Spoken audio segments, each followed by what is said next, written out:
नाज़रीन प्रोग्राम मन दर्जा अहवाल से गॾु मां आहियां तव्हांजो होस्ट असलम आज़ाद। नाज़रीन अॼु जे शख़्सियत जे घर असां वञी रहिया आहियूं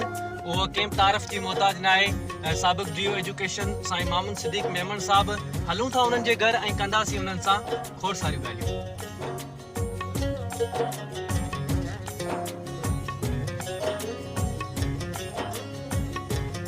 नाज़रीन हर वीक के न के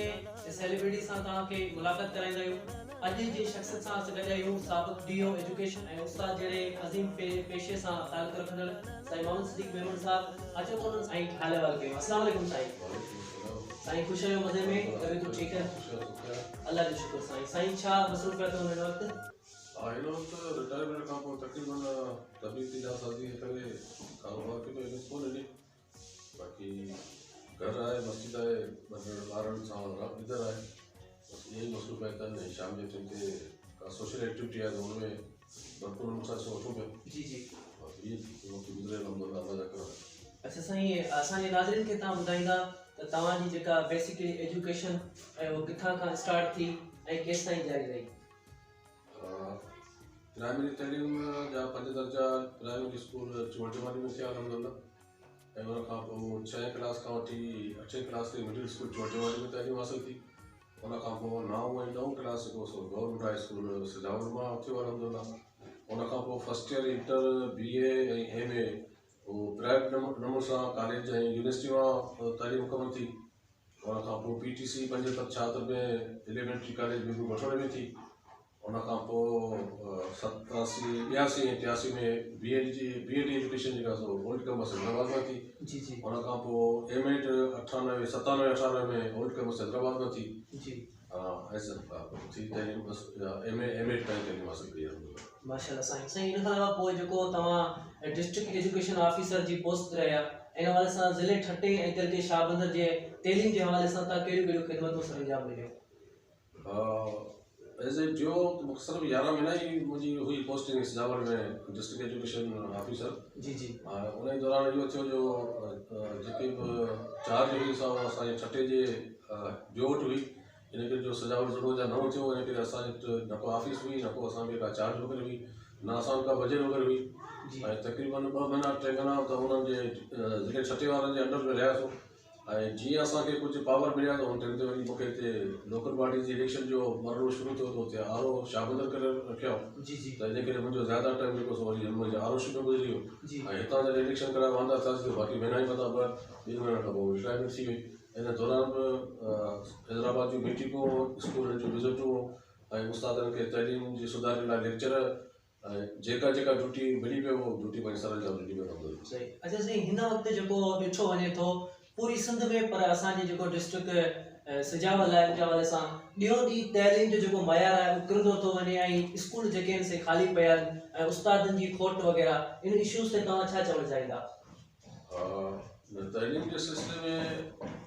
पहिरीं ॻाल्हि त जेको असां वटि तइलीमी निज़ाम जो जेको ढांचो आहे, जी जी उन ढांचे खे हिननि बिगाड़े छॾियो। जी जी अॻु में असां वटि एजुकेशन में हिकिड़े तरीक़े ते हिकिड़ो STO हूंदो हो ऐं हिकिड़ो असांजो सुपरवाइज़र हूंदो हो। जी जी त उन टाइम ते जॾहिं असीं ॾिसूं था स्कूल घटि हूंदा हुआ, उन टाइम ते असीं तइलीम खे ॾिसूं था त तइलीम मयार असांजो तमामु घणो घुरंदो। जी उन खां पोइ हिननि वरी इंसाफ़ी लिहाज़ खां पोस्टूं घुराए वरी असांजे हर तरीक़े ते सुपरवाइज़र मुक़ररु कयो। जी जी जेसीं सुपरवाइज़र हुआ त उन्हनि जी निगहबानी स्कूलनि ते हुई। बिल्कुलु। ऐं उन स्कूलनि ते निगहबानी करण जे करे हर उस्ताद जी सोचींदो जेके न ईंदासीं त का असांखे को एक्शन खणंदो या को ऑफिसर असांखे गुज़र कंदो। जी जी उन खां पोइ गवर्नमेंट निज़ाम खे चेंज करे वरी बायोमेट्रिक जो जॾहिं सिस्टम शुरू कयो त बायोमेट्रिक सिस्टम में तक़रीबन उहे नौजवान छोकिरा जेके असांजे उस्तादनि जा शागिर्द हुआ, जी जी जॾहिं उस्ताद ॾिठो त असांजा शागिर्द असां ते छापा पिया हणनि, असांजे मथां विज़िट पिया कनि ऐं असांजे सुपरवाइज़र जेके हूंदे बि उन्हनि खे हिकिड़े पासे रखी हिननि बायोमेट्रिक खे शुरू कयो आहे। जी जी ऐं उन बायोमेट्रिक जे शुरू थियण खां पोइ उस्तादनि जेको सो रिटायरमेंट करणु शुरू करे ॾिनी। हर को चए थो त भई आउं पंहिंजे शागिर्द खे जॻह पंहिंजी बेइज़ती की महसूसु करियां, इन करे हुननि जेको पंहिंजी नौकरी अध में छॾे उहो पंहिंजा स्कूल जेके ख़ाली करे विया। स्कूल ख़ाली थींदा विया ऐं हुकूमत उनजो को बि एक्शन न वरितो ऐं न हुननि जी रिटायरमेंट खे रोकियो ऐं नई वरी उन ख़ाली जाइ ते हुननि का नई भर्ती बि कई। जी उन खां पोइ नई भर्ती न थियण जे करे उस्तादनि जे ज़्यादा रिटायरमेंट थियण जे करे स्कूल ख़ाली थी विया। ऐं ॿी ॻाल्हि त ॿाहिरां ॾे माण्हू इहो सोचो त असीं पंहिंजे बचनि खे जेकी तइलीम ॾियारियूं त उहो कुझु नौकिरी हासिलु कंदा आहिनि गवर्नमेंट नौकिरी ॾियणु बंदि करे छॾियूं नौकिरी न मिलियो इन करे पोइ ॿाहिरां ॾे माण्हू जो तसवुरु त असीं पंहिंजा ॿार पढ़ाए खां खारियूं हुन खां वधीक मतिलबु त असीं हुनखे पंहिंजो कब्ज़े में रखूं था जीअं असां सां गॾु ॿ मिली थी रखूं था इन करे असांजी तइलीम ॾियणी कोई कहिड़ी सही अच्छा साईं जेको ताज़ो हाणे IBA सभिनी छोकिरनि खां जेकी टेस्टूं वरितियूं उस्तादनि जे लाइ इन हवाले सां उन्हनि जो जेको टेस्ट जो मयार हो तमामु काफ़ी हो इन हवाले सां तव्हां छा चवंदा त टेस्ट जो मयार असां वटि मसइलो स्कूलनि में कैपेसिटी मुताबिक़ असांजा स्कूल हलनि ई कोन पिया जी जी नंढो मिसाल तव्हां पंहिंजे ख़ुदि परे हुजां पर पंहिंजे हाई स्कूल को चोटे वाली तव्हां पिया मिसाल ॾियां त असां वटि 6 क्लास में 110 ॿार माना ऑन रोड आहिनि जॾहिं त असां वटि क्लास जो कमरो आहे जंहिंमें असां वटि 60 ॿारनि जे वेहण जी गुंजाइश आहे हाणे उन 60 ॿारनि जे कमरे जी गुंजाइश में जेकॾहिं 110 ॿार क्लास में वेहनि लाज़मी कोन वेही सघंदा पोइ उते हुन जा 20-25 ॿारनि जी एब्सेंस रहणु माना रेगुलर वधी थो वञे ऐं जॾहिं इम्तिहान जो मामलो अचे थो त या त माइट जी सिफ़ारिश ते ॿार पास थी थो वञे या हुकूमती पॉलिसी मुताबिक़ जेको सो उहो ॿार जेको सो इम्तिहान में पास थी थो वञे ऐं ॿार उहो जॾहिं सॼो साल स्कूल ते न अचण खां पोइ जॾहिं इम्तिहान में पास थी जॾहिं हू अॻियां अपग्रेड थी ॿी क्लास में अचे थो उन सां वरी ॿी क्लास में बि साॻियो हाल थो तव्हांजो हू मैट्रिक ताईं जेको सो माशाल्लाह ज़िंदाबाद काफ़ी जे आधार ते उहो पंहिंजे इम्तिहान जेके से पास करे वञनि ऐं उन खां पोइ जॾहिं उहे अचनि था नौकिरी सिलसिले में त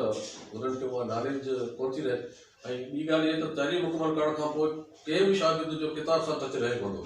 किताब सां टच न हुजण जे करे हुननि खे का बि नॉलेज कोन थी रहे छाकाणि हिकिड़ो दफ़ो कॉपी करे पास करे वरी हुनखे टेस्ट लाइ तयारी लाइ किताब था मिलनि त उहो किताब में वठो ई कोन था ऐं हुननि जे ज़हन में इहा शइ आहे त शायदि या त पैसा ॾी पास थींदासीं या असां खां सिफ़ारिश करे पास थींदासीं हुन आधार ते वही त हुन इम्तिहान खे ॾिसी करे 9th ते मैट्रिक इम्तिहान जी माहौल खे ॾिसी करे त असां शायदि इहो टेस्ट ईअं पास करे वेंदासीं पर इहा शायदि उन शागिर्दनि जी भुल आहे ऐं हुनजे न पढ़ण जे करे उहो नथा ख़ासि करे साइंस जे सब्जेक्ट में शागिर्द जेको असां घणो कमु नथो अच्छा साईं अहिड़ो को तव्हांजी ज़िंदगी में लम्हो जंहिंमें तव्हांखे तमामु घणो ॾुख पतो हुजे तकलीफ़ पती हुजे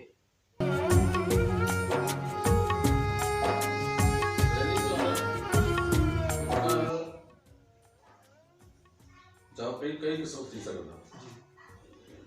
असांजे अलहमदुलिल्लाह बचपन खां वठी मज़दूरी वारी ज़िंदगी गुज़री असांजो वालिद साहब दर्जी हो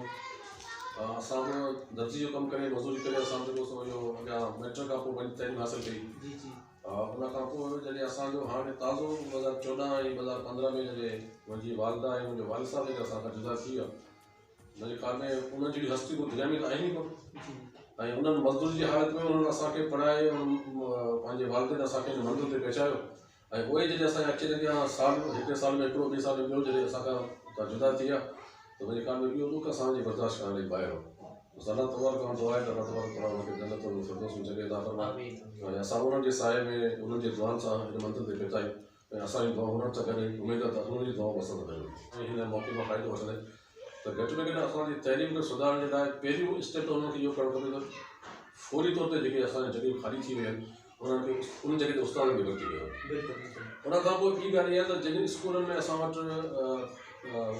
पटेवारी जूं पोस्टूं या असां वटि चौकीदार जूं पोस्टूं या माली जूं पोस्टूं ख़ाली पियूं आहिनि जेके 5 खां 15 वारियूं जी हा उन्हनि जी बि भर्ती लाइ बि असांखे जेको सो घटि में घटि चीफ मिनिस्टर ते वञिणो पवे पियो मतिलबु अॻु में इहो हूंदो माहौल त 17 ग्रेड जो ऑफिसर जेको हूंदो या ज़िले जो ऑफिसर हूंदो उहो पंहिंजे बिहाफ ते जेको सो उन ई टाइम छाकाणि उन बजट अचे पई ऐं उन जॻह ते उहो माण्हू अपॉइंट करे छॾींदो आहे उहो सुठो जो हलंदो रहंदो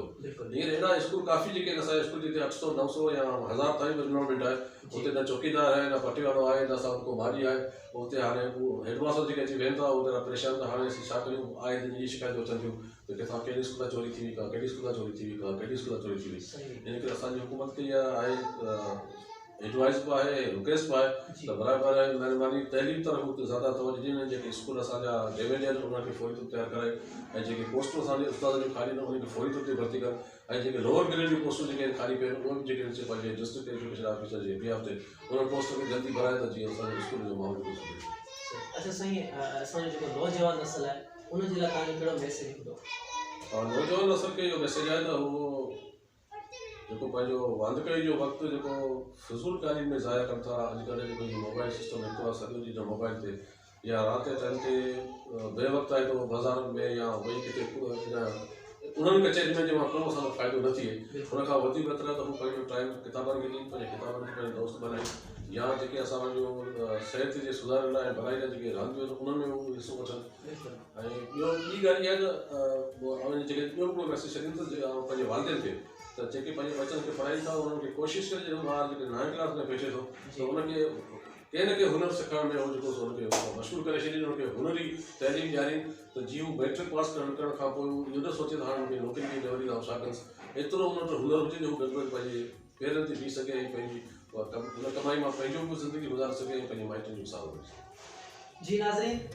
अॼोको प्रोग्राम पंहिंजी पुॼाणी ते पहुतो। तमामु ॿुधियूं ॻाल्हियूं असांजे साबिक़ DO एजुकेशन साईं मामन सिद्दीक़ मेमन साहब जूं ऐं वरी मिलंदासीं कंहिं नए गेस्ट सां। तेसिताईं असांखे इजाज़त ॾिजा। अल्लाह हाफ़िज़।